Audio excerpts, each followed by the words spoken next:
আজিৰ দিনটোত অসমৰ আটাইতকৈ মূল সমস্যা হৈছে মূল্যবৃদ্ধি।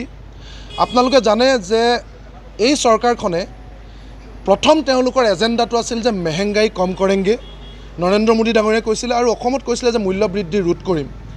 আৰু সেই 2014 চনৰ আলুৰ দাম যদি 8 টকা আছিলে, আজিৰ আলুৰ দাম 40 টকা। পিঁয়াজৰ আজিৰ দিনটোত 80 টকা, প্ৰায় চেঞ্চুৰী।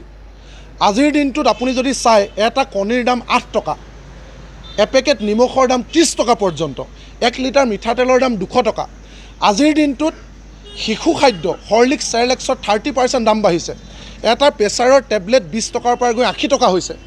কি বস্তুত দাম বঢ়া নাই? পেট্ৰল ডিজেলৰ দাম বাদেই দিয়ক। গতিকে এই মুহূৰ্তত মূল্যবৃদ্ধি আজিৰ দিনটোত আটাইতকৈ ডাঙৰ সমস্যা। কিন্তু মূল কথা হৈছে যে এই সময়খিনিত অসমৰ মানুহক চৰকাৰে দুটা ধৰণৰ ইনজেকশ্যন দি ৰাখিছে, যাৰ কাৰণে মানুহ ৰাজপথলৈ ওলাই আহি প্ৰতিবাদ কৰাৰ ক্ষেত্ৰত সংকোচ কৰিছে। প্ৰথম ইনজেকশ্যনটো হৈছে যে অৰুণোদয় কাটি দিয়া হ'ব।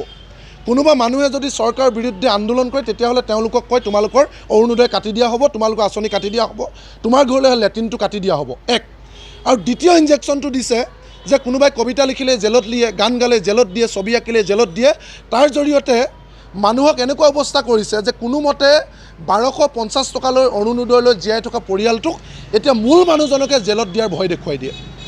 যাৰ কাৰণে আজিৰ দিনটোত মানুহৰ না জল না থল অৱস্থা হোৱাৰ পাছতো 80 টকাৰ তলত 1 কেজিও শাক পাচলি চব্জি পোৱা নাযায় বজাৰত।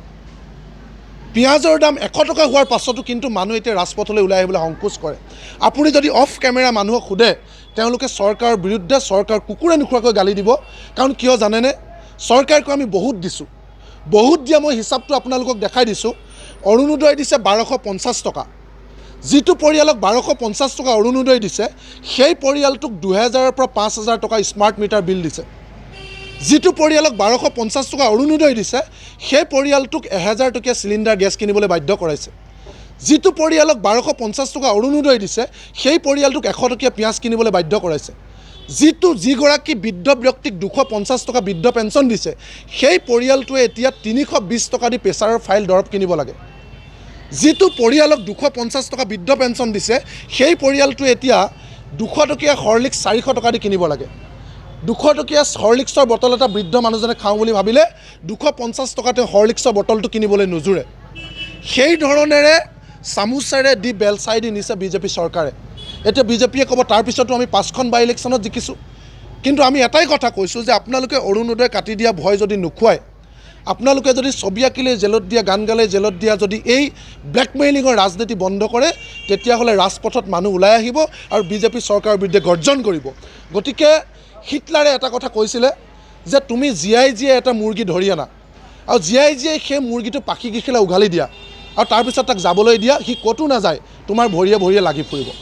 গতিকে আজি অসমৰ মানুহৰ অৱস্থা এনেকুৱা কৰিছে চৰকাৰে, আপোনাৰ সকলো সা সুবিধা কৰ্তন কৰিছে আৰু 1250 টকা লাভ কৰি 1250 টকাই আপোনাৰ জীৱনৰ একমাত্ৰ লক্ষ্য হিচাপে পৰিগণিত কৰিছে।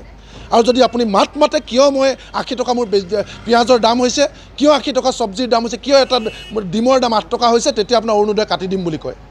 গতিকে এই ধৰণে ভয় ভাবুকি ৰাজনীতি বেছিদিন নচলে।